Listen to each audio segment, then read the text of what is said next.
Alright kids, today you're going to learn how to defrost your HRV. That is your heat recovery ventilation system. This thing starts making all kinds of racket when it's really cold outside. You better shut it off or you'll burn up your motor.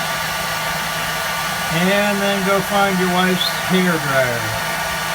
You might need that. Otherwise, just open it until it calls up. So, open it, defrost it, and then pray that when you turn it back on, it runs properly and doesn't make a bunch of noise. That's it.